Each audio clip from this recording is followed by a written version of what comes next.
Like an artery in the heart, interstate highways carry the lifeblood of America's economy. Millions of travelers and trucks carrying commercial goods move through the freeway system every day.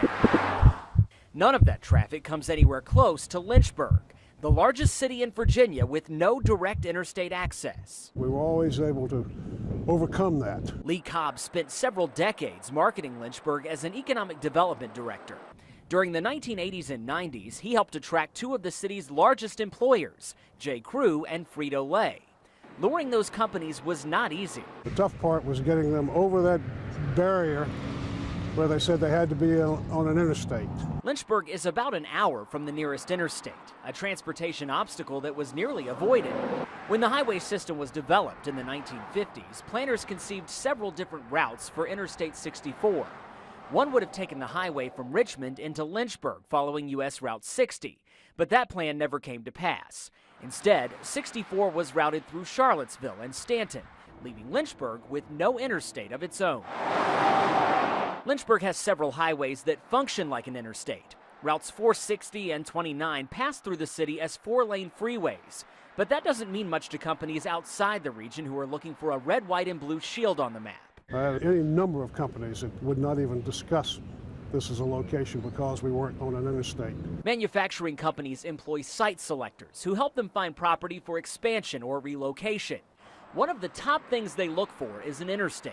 A lot of times when we get leads from the state, it's nothing more than checking a box. Do you have an interstate? And if we have to check that box no, that in some cases could mean we don't even get looked at. The absence of an interstate certainly can impede the ability of the community to compete with businesses in the location decision. Joe Turk is Dean of the School of Business and Economics at Lynchburg College.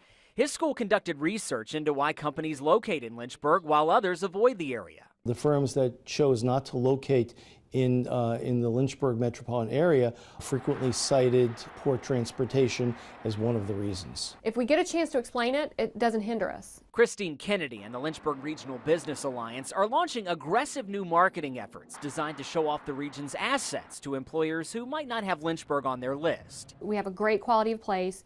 We have a low cost of doing business here. We have a labor pool ready to work. Benefits like that don't just attract new employers, but also help retain existing ones.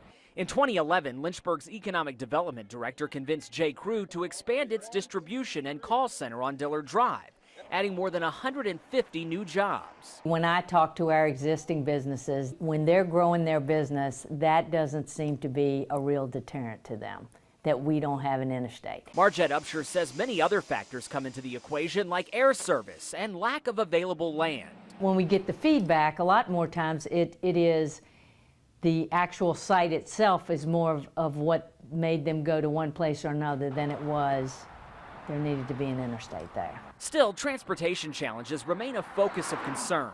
Shannon Valentine, Lynchburg's representative on the Commonwealth Transportation Board, is spearheading a new study that examines the impact current transportation conditions are having on the region's ability to compete.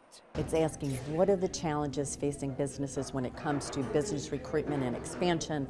What are the challenges? What are the opportunities? The data will be used to help Valentine fight for Lynchburg's transportation needs and secure funding for those projects.